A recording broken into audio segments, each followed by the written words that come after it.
No matter what time we do this session, there are always people who cannot attend live, so we will record it for those.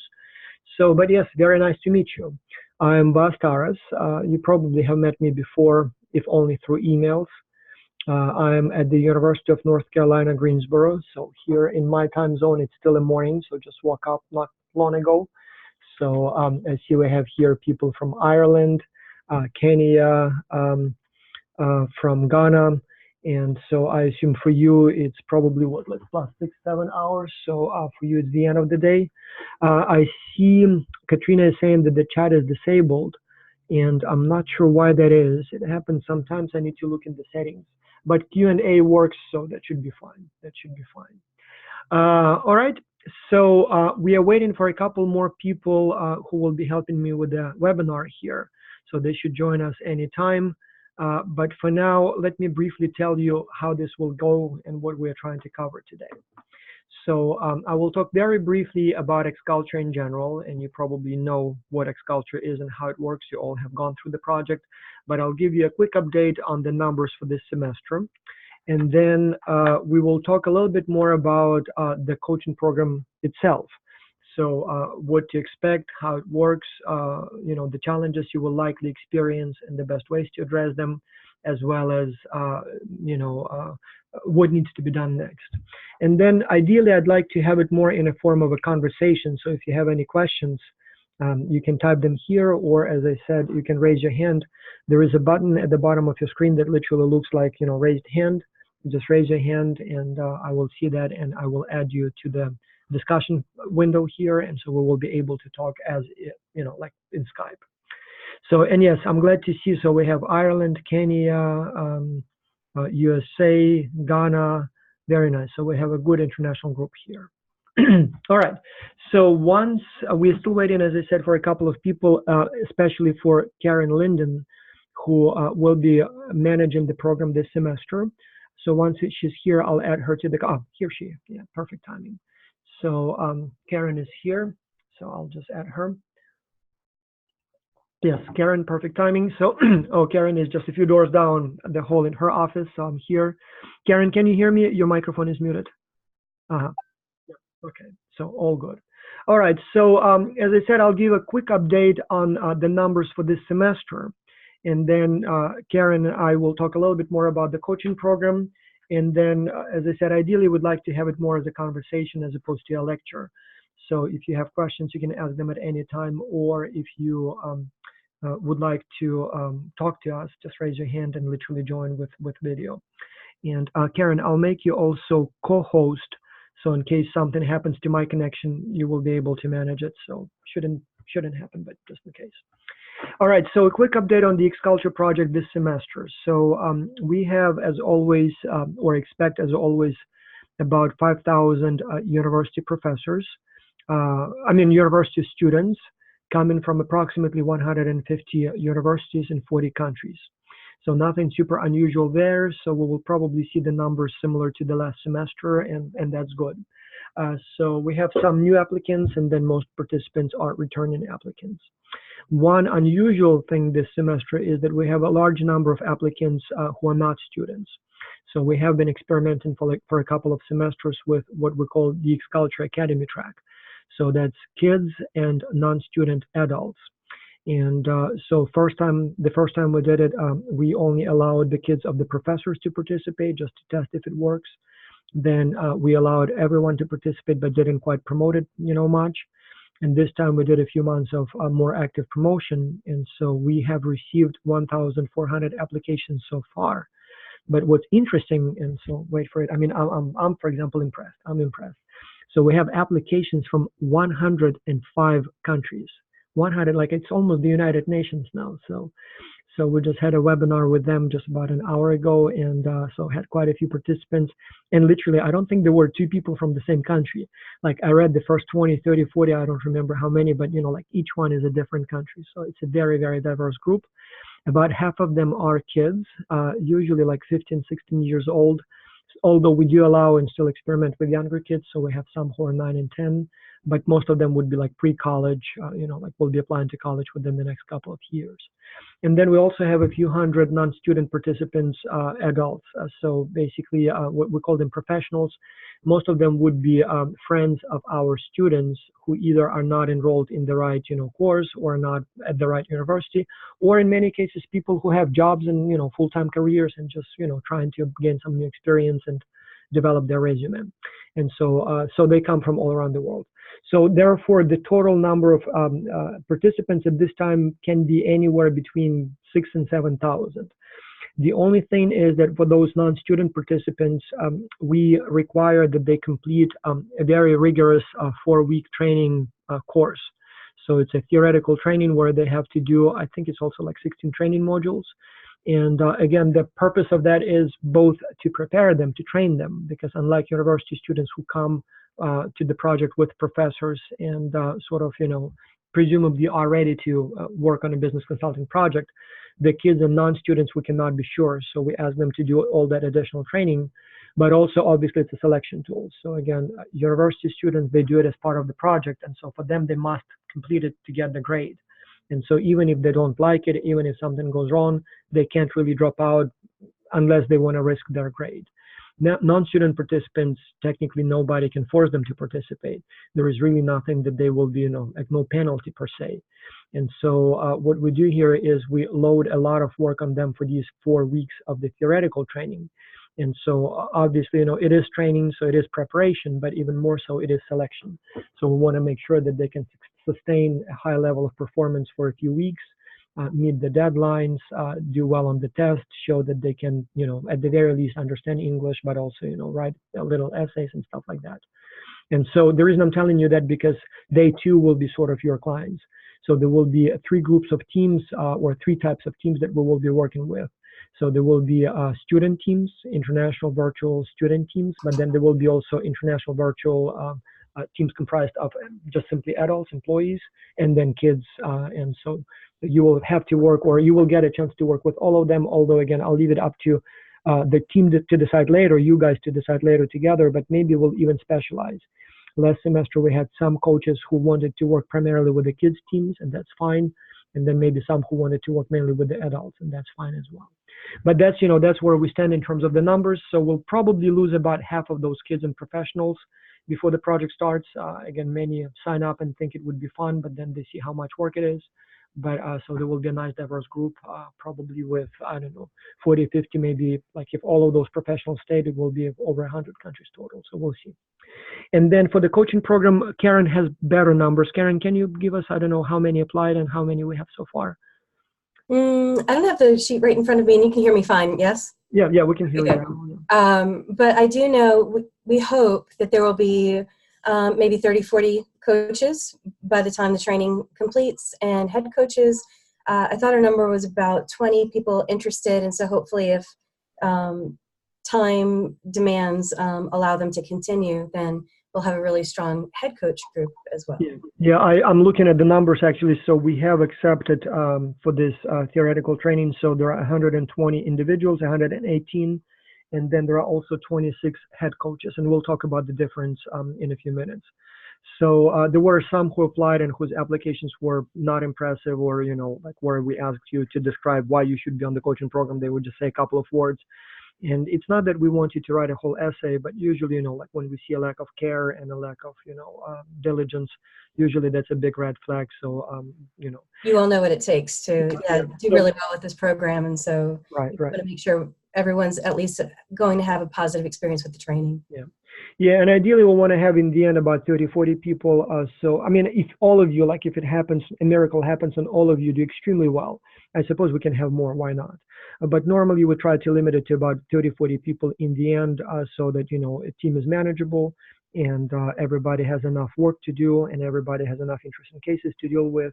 And at the same time, we have a nice sizable group to manage all of that. So so at this time, I don't think we want to have a hard limit, but we are aiming at about 40 maximum. But if there will be more very qualified people, why not? So we'll see. So in terms of the structure of the, well, maybe first let me say a few words about what you will be doing. and then we'll talk more about the structure and all of those things.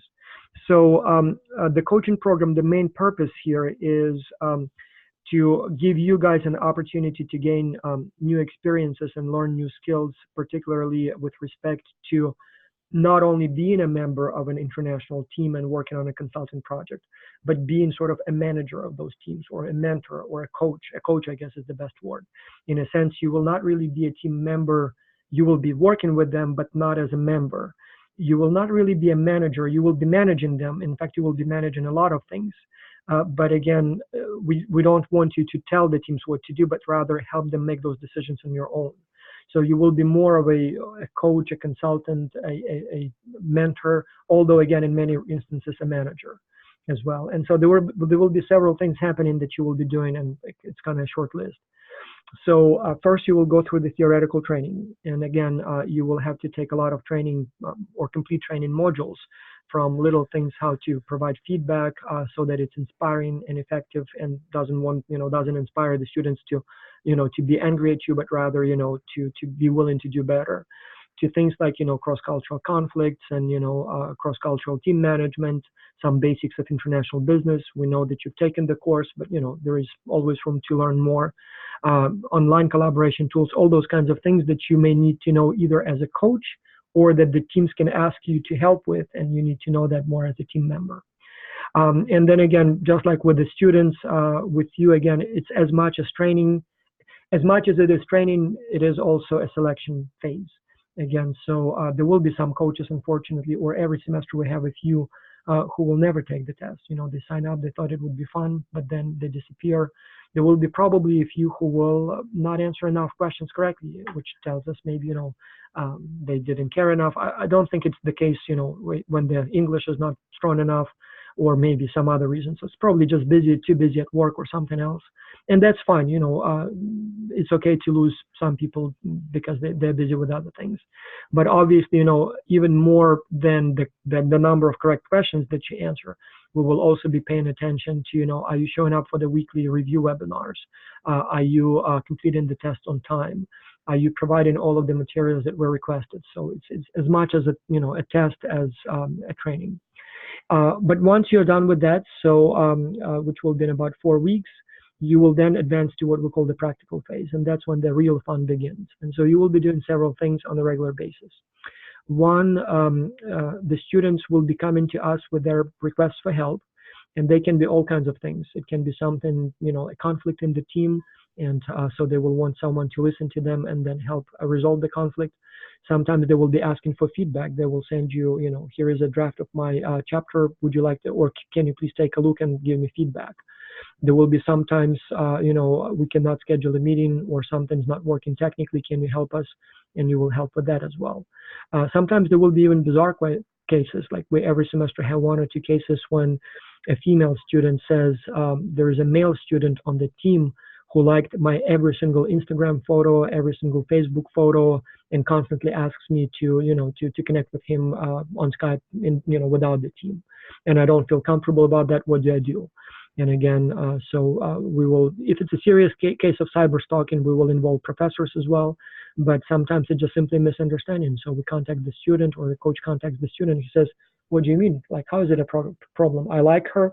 I tell her that I like her, and, I want to get to know her better. So, and then we have to explain, that's technically nothing wrong with that per se, but it's a little unprofessional, and, it seems like you're taking it too far. So you have to be a little bit more, aware of kind of professional standards here. So things like that. So that's the personal level. Then in addition, you will have access to the comments that the students leave in their weekly surveys. Every week the students complete a survey where they provide information about, what they're working on and peer evaluations and all that stuff. But then the last question is, tell us in your own words what's going on in your team. And so some students don't say much. Some students say pages and pages of text. Some just say, oh, all is good, all is fine. But many describe in great detail what's going on in their teams. And so you will have access to those comments. And so there are several reasons for that.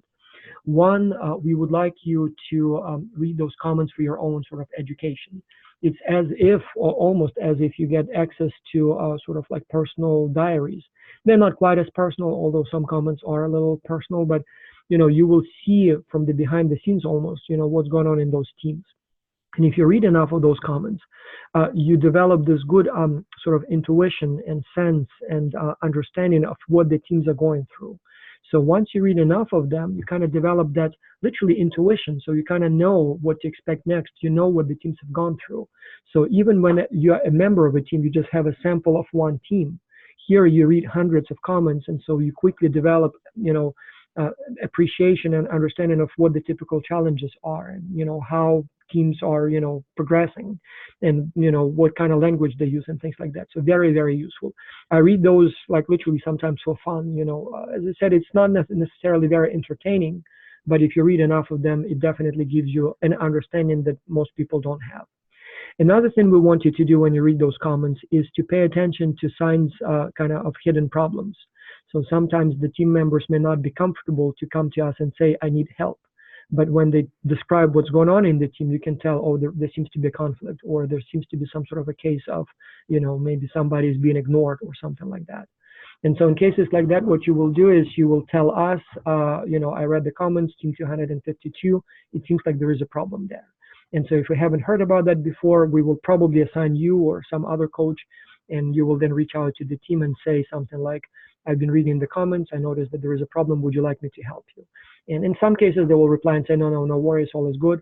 But in some cases, they'll say, oh, thank you so much, yes, I would like you to help me. And then it will be another case, just like as if they came to us, proactively. Mm-hmm. So that's the kind of the interpersonal side. Additionally, we will ask you to take a look at the weekly deliverables. Every week the students have to submit, a draft of a report section. And we will ask you to read them, not really evaluate per se. So we tried in the past, where coaches were evaluating every team's submission. But the problem is that we have so many submissions, even though we have a lot of coaches, but it's still a lot of reports per coach. And so if you have to provide comments and feedback on each submission, in most cases, you start saving time by just saying a couple of words, like you say, oh, great job, or, you need to say more on this, and that's it. And that's not very informative because the team gets only like one line of text.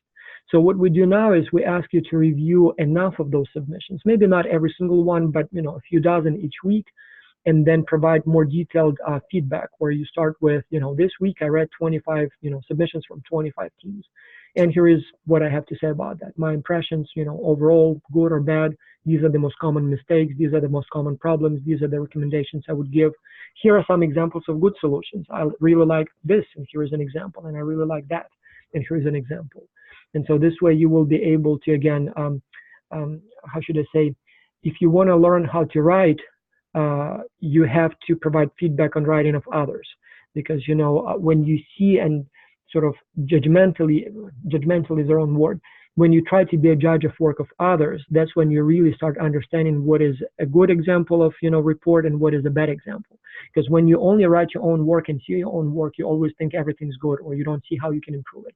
Whereas when you can compare dozens of those submissions each week, again, you quickly develop, again, I almost want to call it an intuition. So something that you may not even be able to put in words, but you quickly develop an understanding what a good report looks like, what are the things that can tick off the readers, like make it confusing or unpleasant to read or difficult to understand. And so by reading enough of those reports, you will definitely become a better writer. So which is kind of strange and ironic, but that's how it works. Same thing with professors. We often ask to evaluate, like write a review on papers that other authors send to journals. And for the first few years, you just write your own papers. And then after you kind of gain some status and, experience, you may be asked to review the work of others. And I found that to be extremely useful. So I review about maybe 30 papers a year. And so that's more educational for me than when I try to write my own papers, because, you kind of like, this style, reviewers will not like it, or they will find it confusing. So your own writing improves. So you'll do that.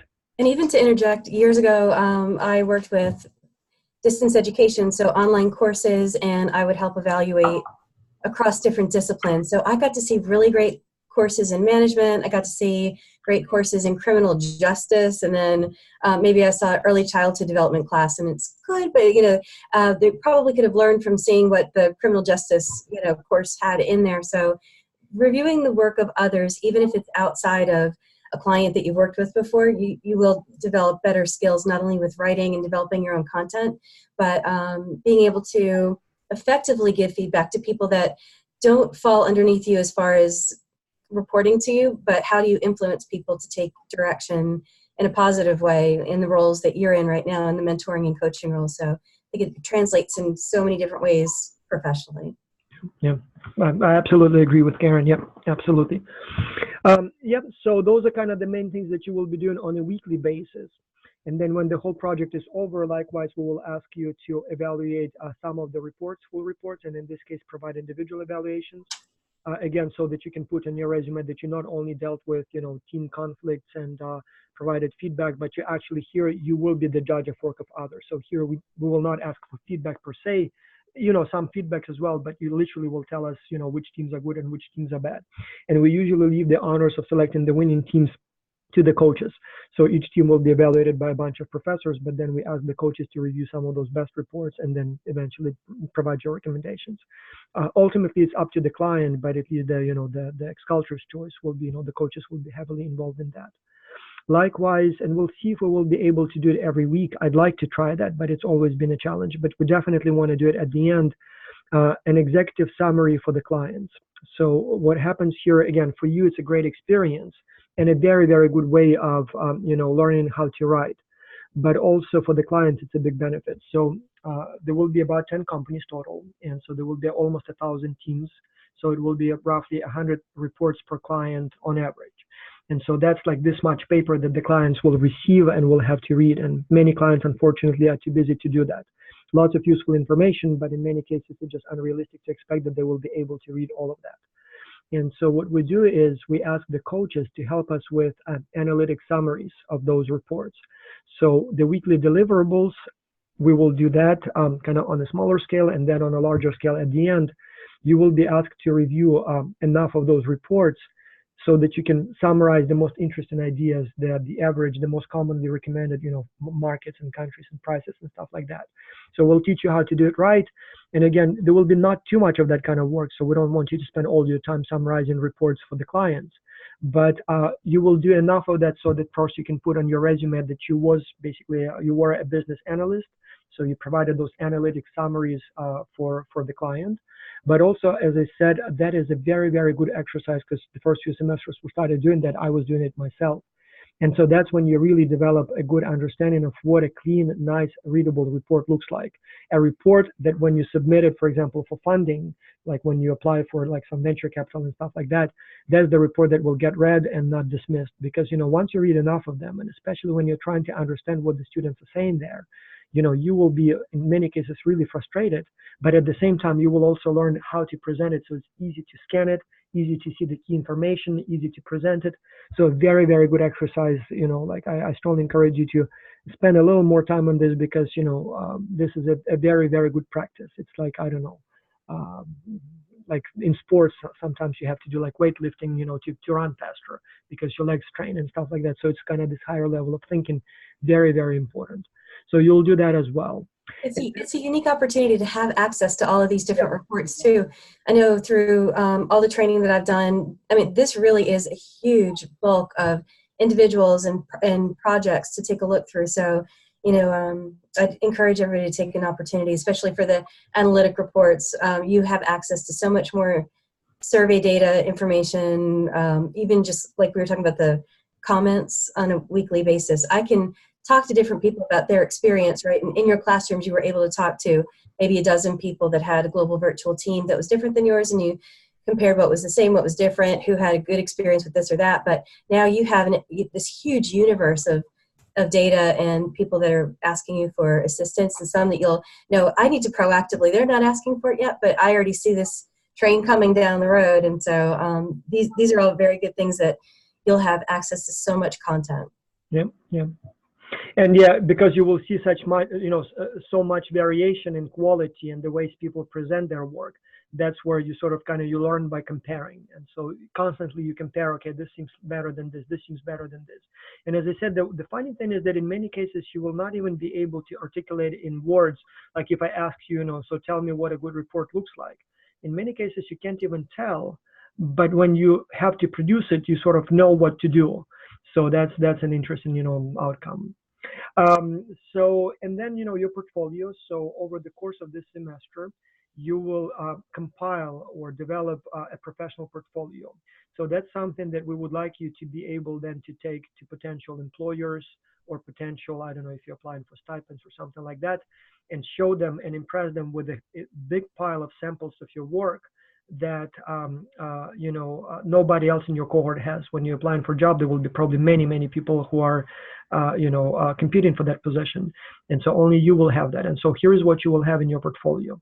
So every time you will be dealing with a conflict case in the team or other types of situation, at the end you will write what we call a case report. It can be like half a page, something that we will review just to know that everything's going fine. We will probably share some of those with other coaches so that you can see what others are working on, maybe use it as training for the next semester. But for you, again, you want to compile all of those. And so when you will be in an interview telling that I've been working on many cases when teams had difficulties and I was invited to help them, here are the reports of my cases. And again, I encourage you to write them as detailed as possible, because it's not for me, like it's not that you're giving it to me so I can give you a grade. It's for the future employers. And so the more detailed it is, the more impressive it will look to that employer. Second, we will ask you to develop training materials. So a text-based training module, a pre-recorded video lecture, and a live webinar. And again, the goal here is you can choose any topic you want. It can be the same topic for all three, or it can be different topics. You can work individually or in teams. And in fact, I would encourage you to work in teams, or at least with another one or two collaborators. The topics can be anything, like it can be something as simple as how to write a good report. So I read 25 reports and here is my review, like if it's a video lecture or a live webinar. Or it can be something more generic, like for example, how to select the right entry mode, into the new market, or how to select the best price for your product. So it can be something more abstract, not specific to a team or culture, or it can be something, related to a specific, situation in a team, like, dealing with cyber stalking or cyberbullying. So any topic, and we'll give you examples of the topics that coaches worked on in the past, but you can choose any other topic. And again, the goal here is not so much, how should I put it? Like, let's say you develop one training module, text-based for students or managers, and you record a video lecture and you do one webinar or two webinars. So it probably will not make you an expert on developing training materials, but it will definitely make you better than people in your cohort. I mean, people of your age, how many of them, or your experience, how many of them developed training modules? Any? How many of them recorded video lectures? How many of them organized webinars and delivered it live? Not many. And so when the time will come for you to apply for jobs, again, it's not that you will be a super expert. You don't have to be an expert. You just have to be better than the other applicants, and you will be better than the other applicants. At the risk of telling this joke for the 25th time, at least to Karen, but or others who attended X-Culture Symposia in the past, I always tell this joke about two men who were walking through the forest and woke up a grizzly bear, and so started running away from the bear. But the bear, obviously is faster than a human, and so is catching up with them and is about to eat them. And then one man says, well, maybe we should give up. Maybe we shouldn't run. I mean, there is no way we can outrun the bear. And the other man says, well, I don't have to be faster than the bear. I just have to be faster than you. So same thing here. So you don't have to be, better than Tony Robbins or whoever, Michael Porter at International Business. You just have to be better than other people that you sort of compete with. And you will still learn a lot. So the most important thing is, it's not that you will be better than others. The important thing is that you will be better than you are today. You will be better, by December at that stuff. And then just to add to your metaphor, what if those two people, instead of leaving the slowest person behind, but they work together, right? So maybe actually, you're right. Do it together, and so they both survive together. Or like in Calgary, when we were all together for Global X Culture this summer, we were all at the top of the mountain, all together, looking down on the grizzly bears, taking pictures. Maybe actually, that's true. That's the best place to be, is all together. Yeah, that's the group. I don't have the picture printed for on the top of the mountain, but yes, we were on the top of the mountain. Here we're just on campus. So yes, the next meeting, by the way, will be in Singapore. We'll have one in San Antonio in 6 weeks, and then we'll have another one in Singapore next year. So we'll see if we can climb a mountain. Are there mountains in Singapore? I don't know. Man-made mountains, I think. Man-made. But anyway, yeah, maybe we'll do something cross-cultural. Yes, but it's a very good point, Karen, because in this case, yes, they will be coaches. So the students will be running and trying to run faster than the bear. The coaches will be training them how to run even faster. So maybe, I don't know, pet that bear in the end, or I don't know, feed it, or I don't know, or catch it. So yeah. But anyway, another thing that we allow now to do, coaches, and we've had some interesting examples in the past, we allow you to do what we call a pet project. So what that is, if you ever wanted to do something, you know, in business, but never had a company that would allow you to do it or experiment with it, Xculture will.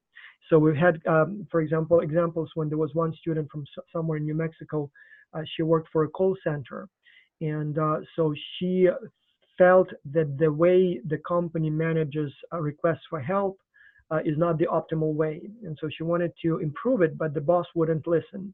And then she came to me and said, hey, maybe I can help you improve the way the coaches handle requests for help.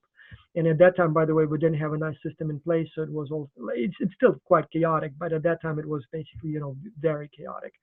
And so that's when she developed that system where we have this Excel file, you know, different types of requests and, you know, keep track. So we still have to improve it, but she developed it for us. And I thought, oh, that's actually interesting. And so, and then there was something she could take to her boss and say, okay, I developed something similar for this organization, Xculture. And so would you take a look? Maybe I can do something for my company. Then we had another student who was developing an app where Xculture students who travel can basically couch surf, so they can stay and meet other Xculture students in other cities, because we have graduates in almost every major city on the planet. So when you go to, let's say, Singapore, I mean, if, as a tourist, maybe you should have a platform where you can reach out to other Xculture students and maybe go for a coffee together, or who knows what. So an interesting project. Then there were a couple of students who wanted to do a kind of like record a documentary, like interviews with the winners, members of the winning teams. You know, why did you win? What did you do differently? What advice would you have for other students? So a wonderful thing. So they're still producing it. So I still don't have a nice documentary that I can share. But once ready, I think that would be could be a good promo for us, but could be also a very useful thing for the students and for them. They can say, yeah, I did it. So all of those are viable options. You can work in teams, you can work alone, but you know, if you ever wanted to wreck a company and do something that, you know, we'll, you know, if it's a good idea, we'll let you do it and maybe even give you some resources to do it. So don't be afraid. The only thing here is start early, because what happens in most semesters, students come up with ideas towards the end of the semester, and then you have the summer break or Christmas break, and in many cases the idea sort of half-baked dies out or doesn't go far. So the sooner you think about that, the more likely it is that you will be able to implement it. So that's as far as what you will do. And am I missing anything, Karen? I think that's kind of I think it's a great start. And as soon as everyone starts getting into the training materials, they'll get a better feel for. It's going to give you all the preparation. You can use it like a scavenger hunt. So when you take those surveys or those tests for each module, don't worry as far as it being an exam, but it really is something that you want to go through all the materials, and then this is to check your knowledge, and so you're welcome to use all of your materials while you're completing it, of course. So it's just really to make sure that everybody gets through the materials together. I've looked through what Boss has put together and the team's put together before, and I think it's a great order of operations, and then you'll get a better feel for, well, what will my tasks really be? The things that will be given to me as far as an emergency of a team having a problem, but then also what can I be proactive about, or what are the things that are interesting to me personally, and how can I maybe tap into what the Xculture project can offer me. So if you're really interested in, let's say, the analytic reports, well, we can focus you more in that direction. If you really want to do a lot more coaching and mentoring because you're going into a supervisory position in the future, you know, so we can tailor it to you, but first thing is just the training materials and getting through those. Yeah, yeah. At the end, obviously, you will receive a certificate, but also, in addition to that, a detailed recommendation letter that will talk about all of the experiences and things that you've done. So we'll make sure to say that, you know, you have been managing teams, mentoring teams, helping them resolve conflicts, difficult situations, provided regular feedback, appraised their work, provided, you know, developed text-based training modules for them, delivered pre-recorded video lectures, organized live webinars, participated in all kinds of roundtable discussions, you know, all that stuff helped us select the winners. So all of that obviously will be detailed in the recommendation letter. And again, honestly, this is the kind of experience that even some seasoned managers don't have. I mean, in most cases, they work with the same people, maybe from a few countries, but not too many. And so the types of things that you will be doing will definitely differentiate you from your competition. Importantly, also, during this time, once you advance past the theory phase, we will treat you as employees in the sense that we will give you the xculture.org email address. There will be a page on the xculture website where you will have your photo and your bio, and you will be listed as an xculture coach. So basically, as an employee or member of the administrative team. It's perfectly fine, at least during this time, to put on your LinkedIn and whatever other profiles you have that you work for xculture as a coach. And so one of the sort of problems, but also things of almost pride, is that we lose a few coaches every semester because precisely what they're doing and what we want them to do gets them jobs and they have to leave. And so every semester I would have 2-3 coaches who say, I had a job interview and I told about, my coaching experience and stuff. And so now I got a full-time job. So I love it. I'll try to help you a little bit on the weekends, maybe evenings. But yeah, I'm starting with, top company and, thank you so much. And what helped me was specifically that, I was listed as a coach. I was, told them what I'm doing here, all my experience. And so on the one hand, it's a loss for us. But on the other hand, that's precisely what we want to happen. Hopefully after you complete the program, but if it happens in the middle, no problem. I mean, that's even better for you, better for us, I guess. Well, a problem for us, but also a point of pride. So you will be listed as a member of the admin team with your photo and bio and everything on the website here. And as I said, you will have a corporate email address and everything else. So, but that's only after you pass the theory test. We will ask for your photos and bios earlier, but we will post all of that a little later. So yeah, I guess that's all the main points. Anything else about what coaches will be doing before we get into the structure of the program, like administrative? So in terms of the structure, and I see here there are some people who have participated in the past, and that's very good. And so there will be also people who will be participating for the first time. So we have the xculture kind of program itself. So I and Simona DeLoca and a couple of other professors are helping us to run it. Then we have a few offshoots, like, for example, the xculture Symposium. So Leilani Baumanis is managing that wing. And again, Karen, I, Tim, so there are several other professors who are helping there as well. Boss? Yes. I just have a quick interjection since you're on the topic. Lewis has posted a question. There are 2 Q&As out there. And the one that I saw first was Lewis asking, could I create a training module related to the Global Symposium in Calgary? So as a segue. It'd be nice. We never really had any, so maybe we should. I think that would be awesome because things happen so quickly, as you all know, especially if you've gone to a live event too, that by the time it's over, we're on to the next thing. And so we all, of course, want to document all those experiences, but oftentimes it just gets to be the short summary. So that would be an incredible project, a great way to create an artifact for that one event. And then if others have been to other events and they're interested in that too, I would encourage that as well.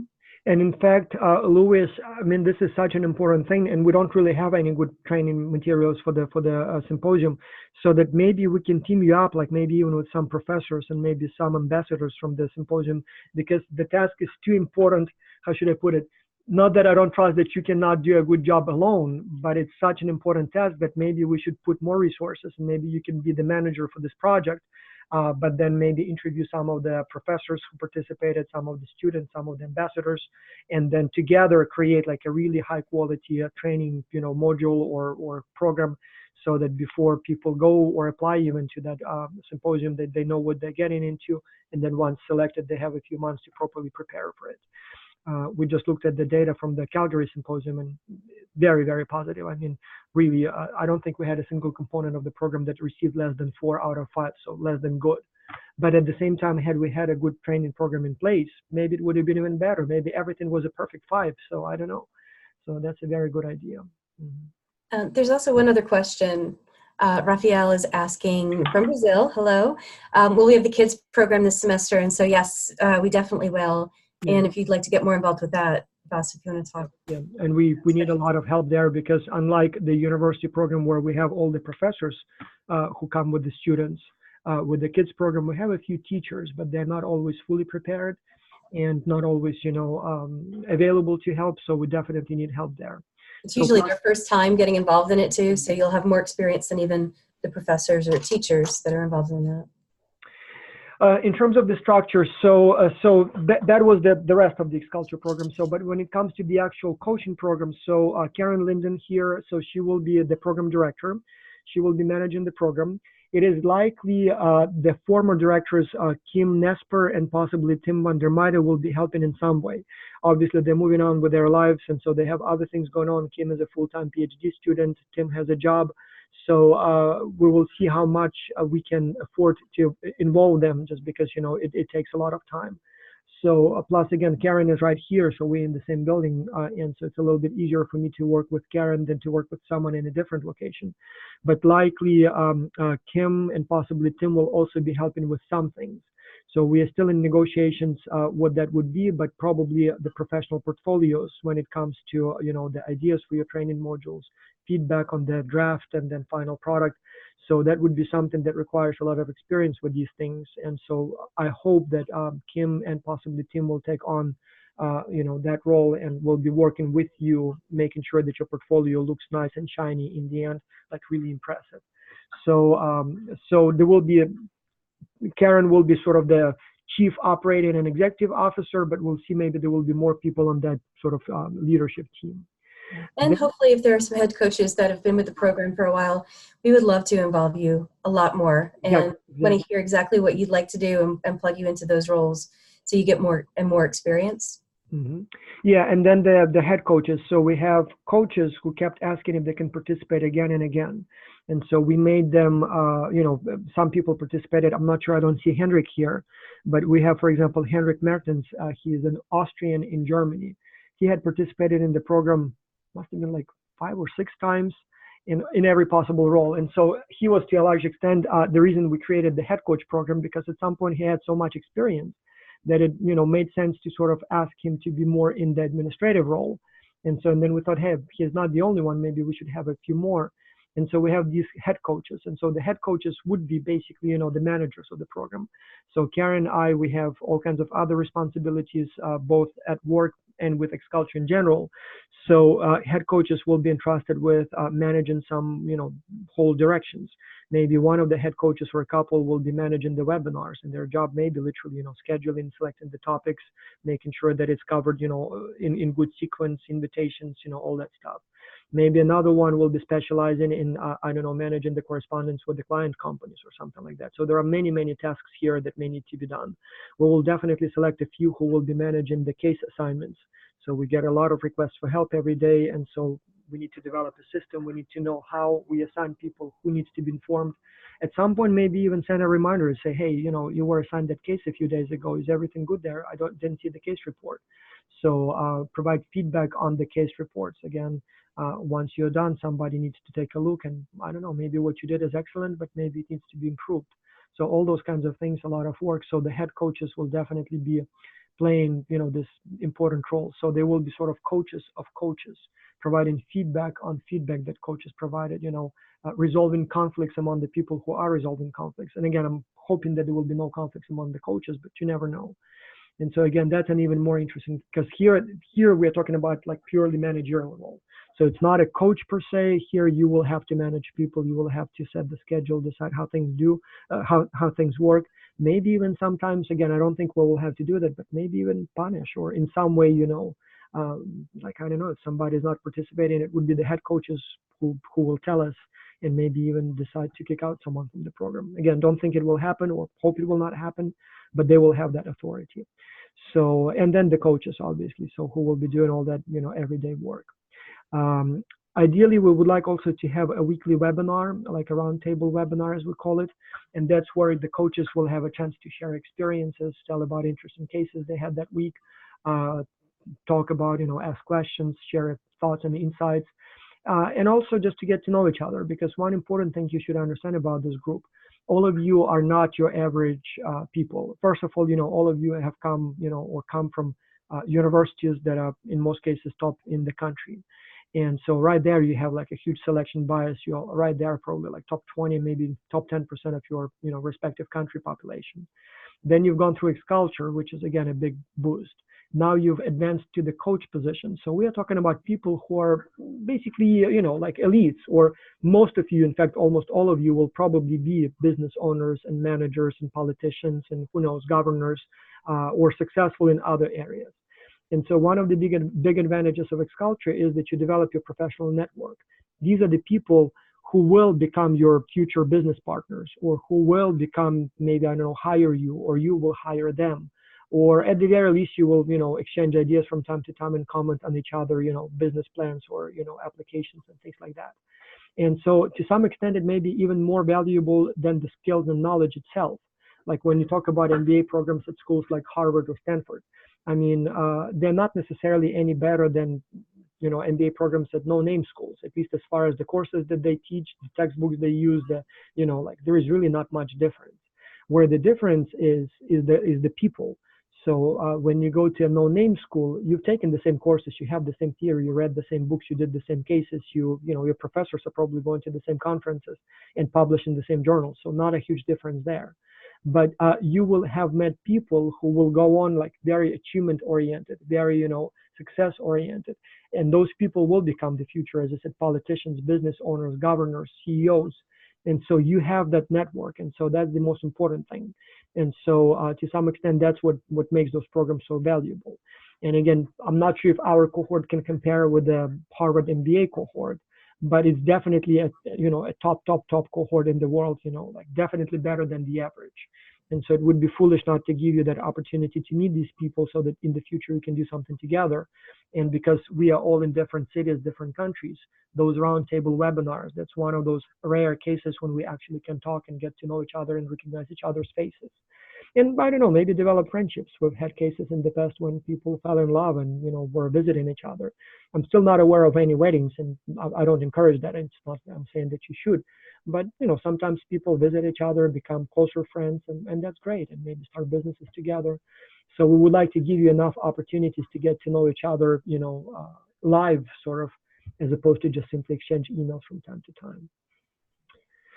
So yeah, I guess we have a little more time left. So any questions or anything else? So let's see what we have here. And if you would like to ask questions, or if you would like to introduce yourself, it's not such a big group of people who could attend live. I see we have 27 people. You can always, as I said, raise your hand. So there is a button there that says raise hand, and we will add you, we'll see you, we will be able to talk to you.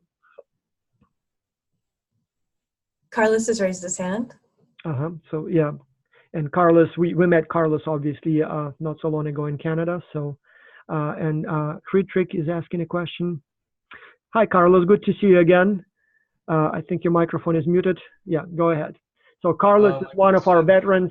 I don't know how many times he participated, he attended. Did you attend only the Canadian symposium, or you've been also before to another one?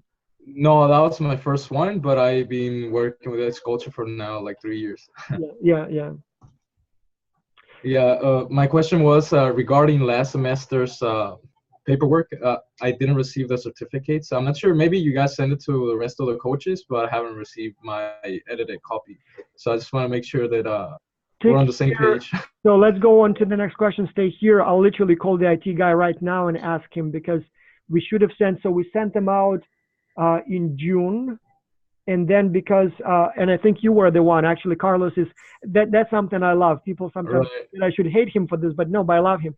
He found a couple of typos in my documents. And this is wonderful. I mean, people say, oh, like if I tell him that there is a typo there, he will be mad at me. No, that's great. I mean, if Carlos didn't tell me that we put there him instead of her for some of the students, I would have not known. And there was one more word that was misspelled. We found something there. So, but in any Right, I found... Yeah, but in any case, we corrected those typos. It's not a lot of work. And to my knowledge, the updated, corrected ones should have gone out, if not 2 days ago, then yesterday. And for a fact, I know it should have gone out. So if you didn't get it again, I'm now starting to, thinking maybe we have our own email address for you or something else. But so let's move on to the next question. But meanwhile, I'll send a quick question to my IT guy and ask him if the coaches certificates went out. Let me assure you that you will get yours eventually. So even if it's with a delay, even if there was a technical problem, we will find a way to send it to you for sure. Yeah, that doesn't worry me. It's eventually gonna get it. The reason why I'm like trying to push about it is because some of the coaches that I was training were a little frustrated with the fact they didn't even receive one. So it's like we did all this hard work and you don't even get a certificate. So it's like, No, what's no, the no, reason no, why? yeah, and that's If French. they gave all their documents and equipment.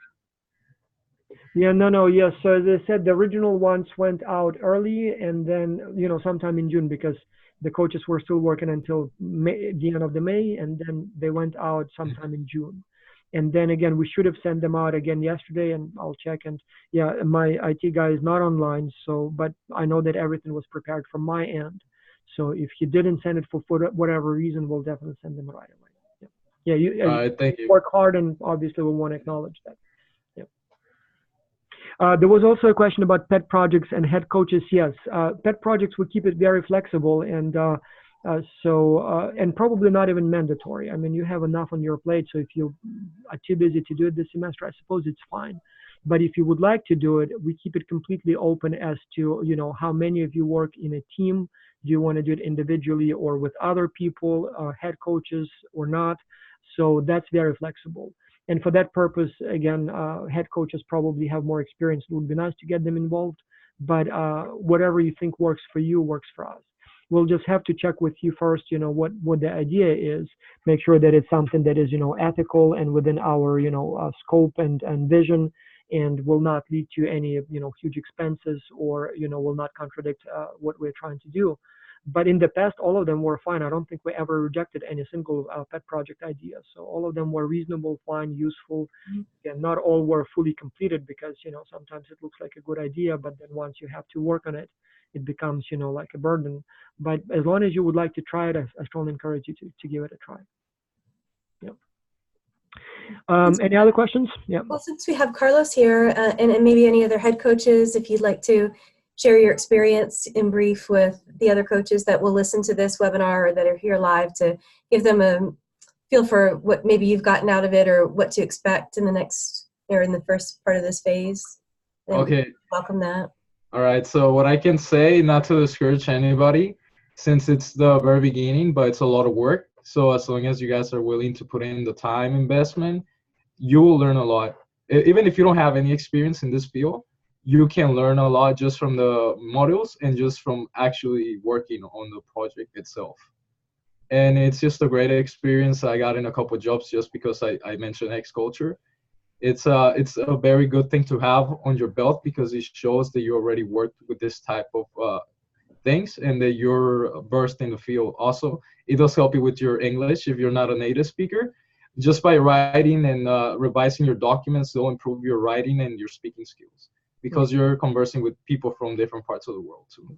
And especially, again, Carlos says here, very important, about reading. So one thing when you read books or watch movies, it seems like it's a good exercise in language, but it's a whole different experience, a much more developmental experience when you read it with the purpose of providing feedback or judging or finding what's wrong with that. That's a whole different, training type, and will benefit you so much more than just simply reading books, for example. I mean, obviously books, there is room for that and need for that as well.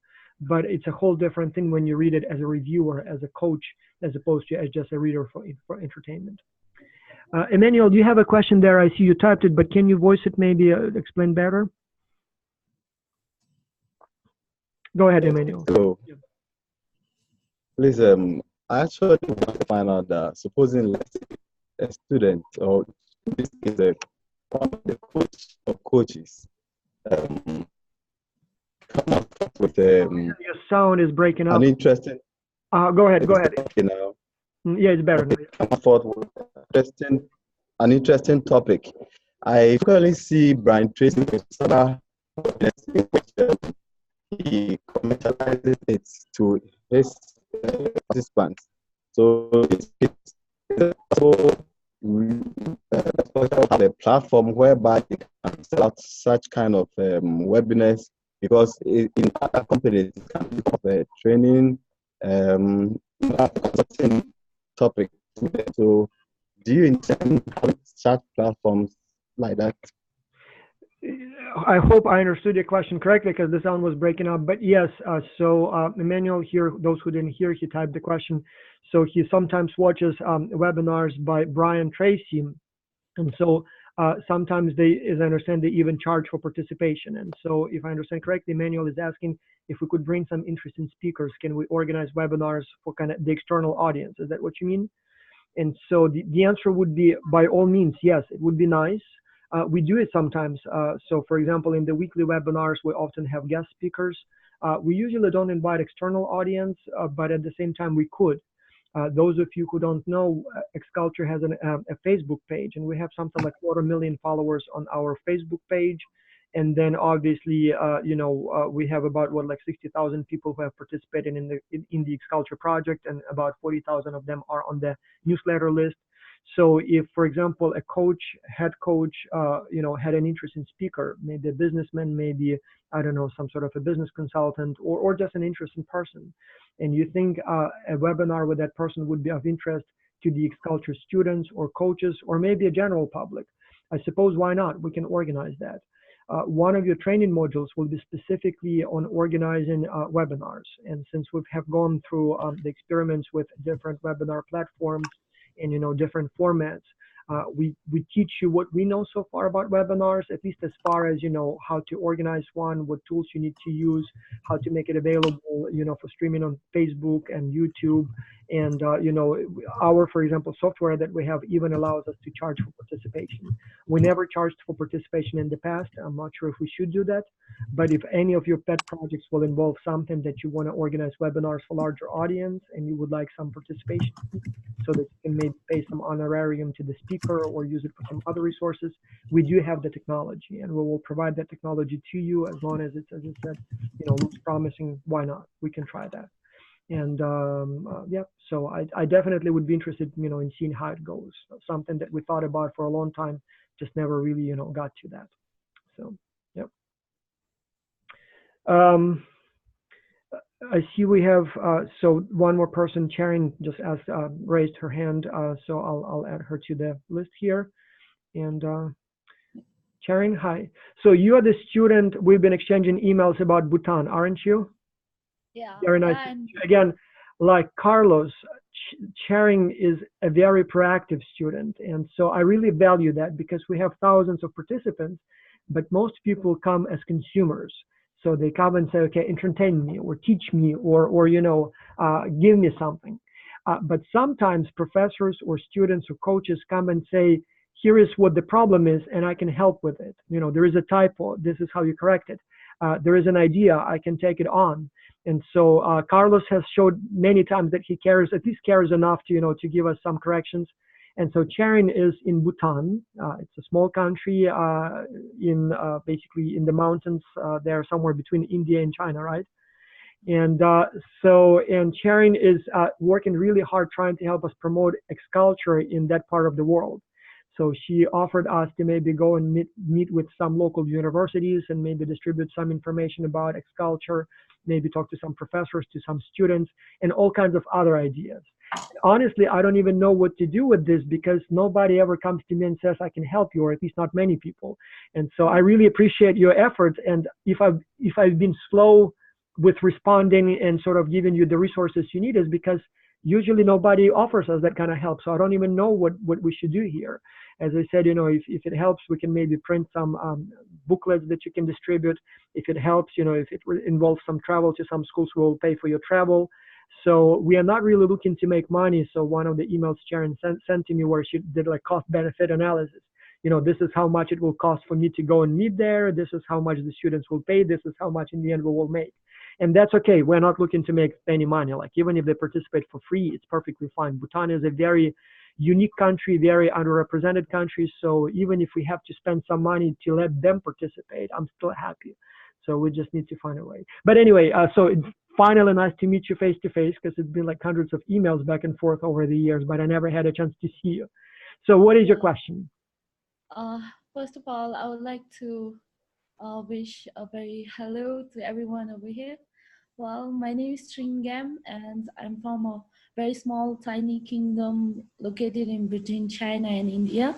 And Xculture is really a good opportunity for the people from a very small country like us, because we rarely get this kind of international opportunity.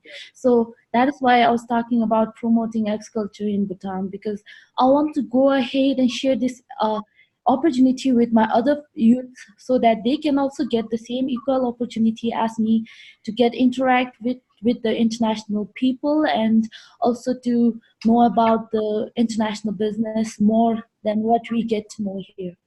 And also talking about the cost analysis email I have sent you, was that I just thought that we have already received so much of uh, already free agriculture coaching, and I think again asking for free is again and again is not so easy, because everything costs money. So that's why I just talked about the cost analysis thing. Right. That makes sense. Yeah, we do need the resources. Obviously, managing a program like this takes a lot of, effort, time, money, and we have to hire help occasionally. We have to pay for the IT, like web hosting and website.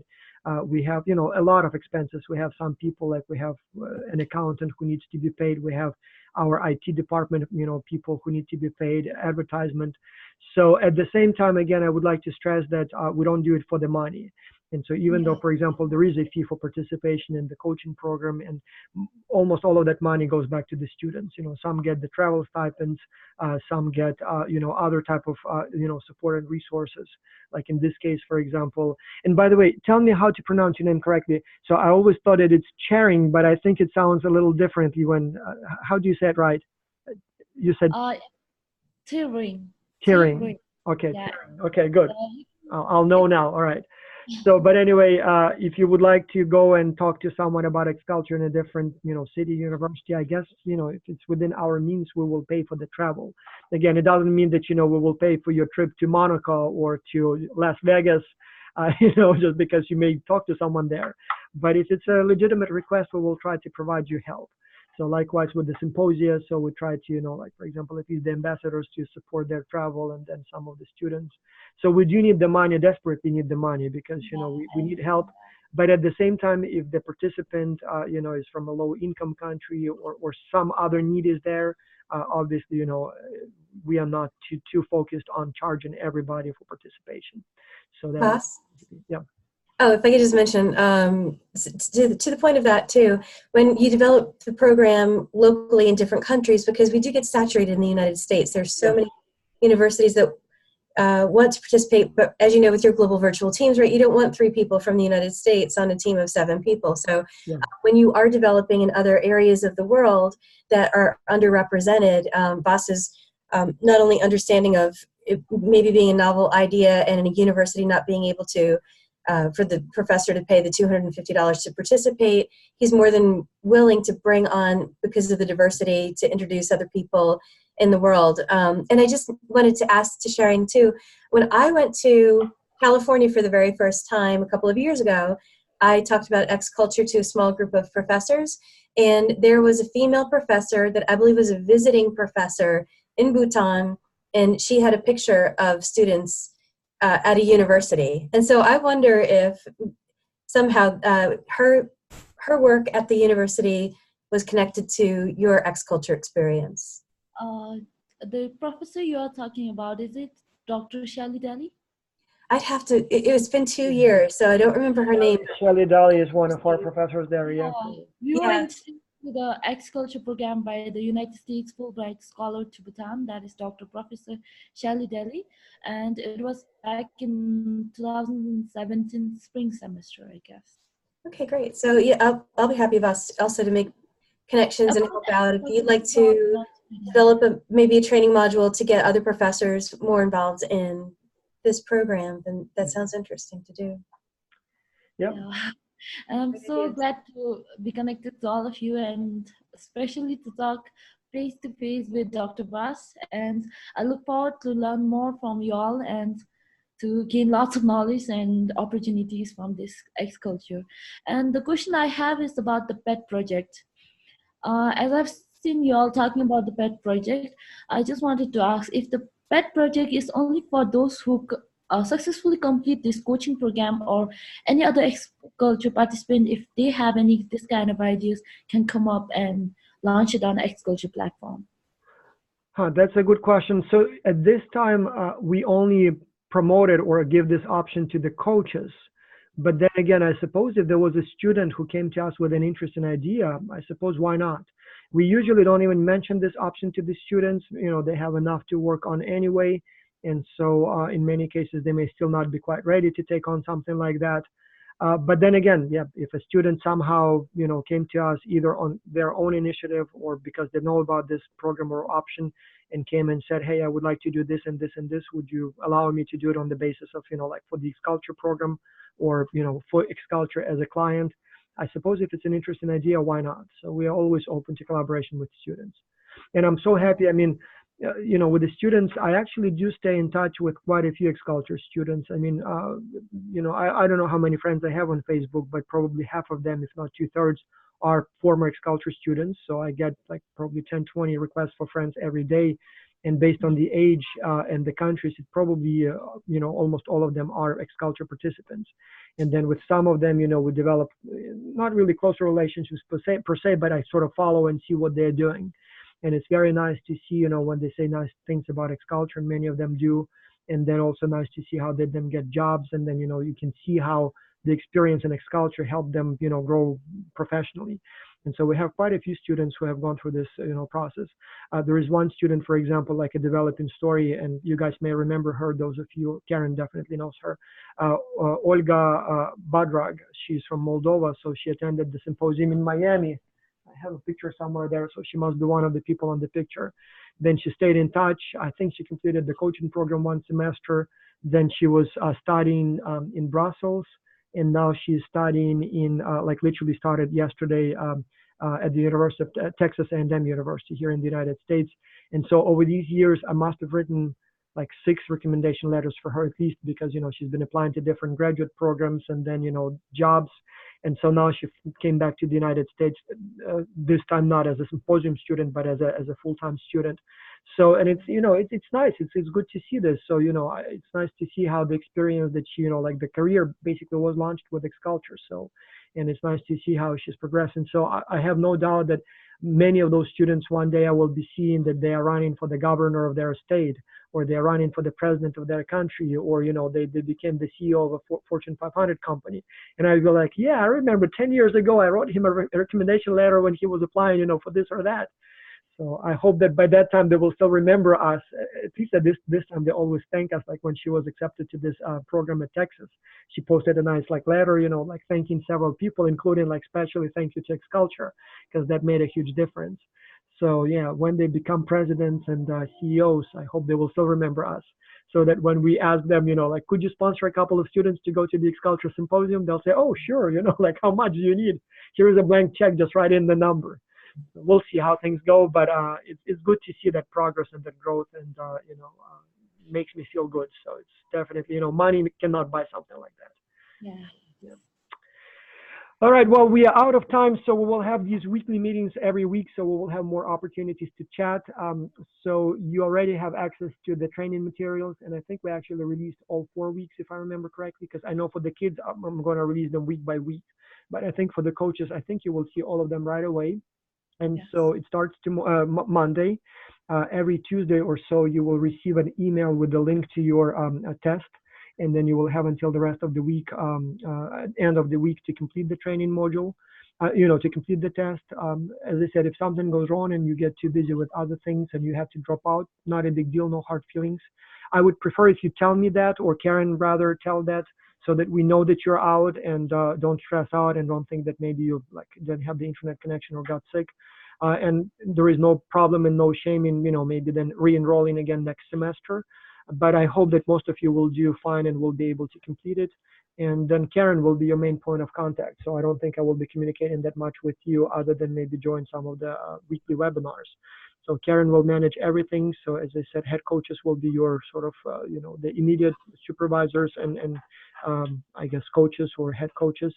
And then we'll see if Tim and Kim are available. They hopefully will also take on some responsibilities and help with some areas of work. Yeah. And then I think some of you will be going to San Antonio, aren't you? Sharon, you said that, and Carlos, so you will be in San Antonio. So looking forward to seeing you there in a few weeks. And then I hope to see you all in Singapore in a year. So we started preparing for that. So we'll see how that goes. Right. Mhm. I just have one more question before we go. Yep. Will the weekly meetings be for the coaches and head coaches all together, or will it be like last year where we had like one meeting for them and then another meeting for the head Now, coaches? you tell me what you think is right. We actually talked about that with Karen a couple of days ago, and I don't know. On the one hand, I don't want to overload everyone with too many webinars. Second, what you should understand that organizing them also takes a lot of time. Like, for example, now I'm becoming, worried and terrified that we have accepted already quite a few companies, and there will be probably more. And so I have to do 2 webinars for each company, and a webinar is like half a day of work. By the time you schedule it, by the time you find the time that works for everyone, send the invitation, set up the webinar page, and then run the actual webinar, and then render the video and post it on YouTube and share it with everyone. It's literally half a day of work for the webinar. And so if we have 10 companies, that's like 20 webinars. So it's like, more than what I spend on teaching my lectures, because, those are only, few of them, and I don't have to deal with all those videos. So just come teach for an hour and I'm done. Then on top of that, we have weekly webinars for the kids because they need extra help. Then weekly webinars for the students. Then on top of that, for the coaches. And then if we do head coaches, it's a lot of work. At the same time, obviously, I don't have to be in all of those, and some of those maybe Karen can do, and some of those maybe head coaches can do, and some of those maybe even can be done by coaches, autonomously. So I don't know, how many or which ones do you think we should do? Like, Carlos, you've done it many times. So Yeah. which one? Personally, yeah. In my own experience, I think we should just have one webinar. And for the people that cannot make it, just record it. Yeah. In another case, another option would be just to have 2 webinars. One for the people that can make that time, and another webinar hosted by a head coach for the people that have a different schedule. I think that would be another option. But generally thinking, I'm saying maybe just one webinar, just to make it more simple for everybody. And for the coaches, they're pretty much going to see what the head coaches are doing. So it gives them an idea if they want to enroll on that role, and it gives them a little bit more experience, more connectivity, because you're talking coaches and head coaches. So there's more back and forth rather than just being separate. And I don't want to have that in the groups. I want to make sure that the head coaches and the coaches are getting along, and that it's going down the line, so everybody knows what they're doing. Yeah. Karen, maybe we should empower or entrust Carlos with organizing the webinars. He seems to have a lot of ideas. Yeah, I'd definitely like to collaborate with Carlos or anybody else that's interested in the webinar structure. I was kind of thinking along the same lines when we were brainstorming the other day, and it's a lot of webinars, but then also how do you create belongingness and community? People can communicate together. So if we had one webinar and it starts off with the coaches asking all their questions, then the head coaches can participate in answering those questions, right? And then the last part of the meeting could be head coaches. So if other people want to fall off the meeting, leave it, they could watch it later if they wanted to, but then it dedicates the time for just head coaches to talk through hot topics or things that are of interest to them. So I was kind of thinking along those lines, but we definitely want all of your feedback for what's going to work for you, because your time is really valuable, and not everybody can make all these meetings, and we understand that. So, whatever's going to be the structure for people that can make it or listen to it, that okay, the first half hour I was going to listen to the first half hour. If I don't make it, or I'm a head coach, I really should listen to all of it, and at the very end would probably be our topics that we're working through. What do you want? Right. I definitely don't mind if you guys need help with the webinars. I know that a lot of you are busy. My weekends, I pretty have a very nice schedule, so I could help you with some of it too, like organizing and all that. It shouldn't be that big of a problem. Like, most of my work is done through the week, so I can assist if you guys help. Yeah, and one of the challenges obviously is that, on the one hand, you want to have as many webinars as possible, but then will we have enough people attending each of those? Because, it's always hard to find a time that works for everybody. And, some people will be in school, some people will be sleeping, some people are at work. And so if you have too many, then what may happen is that some of them will be attended only by a couple of people. And then there is really not enough people to have a, discussion. At the same time, if we have only a few and it happens to be at the time when it's not available, for a particular coach, then again, somebody may never be able to make it to those webinars. So we'll have to find a balance, but I'll leave it up to you. So I guess let's see how things go, and I'm sure you will have a sense, if we need to add more or if it's too many. So one interesting thing I just noticed is that in the Q&A, it seems like the system posts at the time from the local time zone, because I see some of the questions are posted at 6 p.m., some are posted at 12 p.m., some are posted at a.m., 11 a.m. So it almost seems like it gives me the time in your time zone when you posted the question, because we have like a 20-hour window now for the questions. So, anyway. All right, well, anything else? I guess if more questions arise, we can always communicate on by email, and then we will have more in the future. So, but very nice to meet you all, guys. And those of you who have met before, nice to see you again. And thank you so much for your participation here. Okay, yep. So talk to you then later.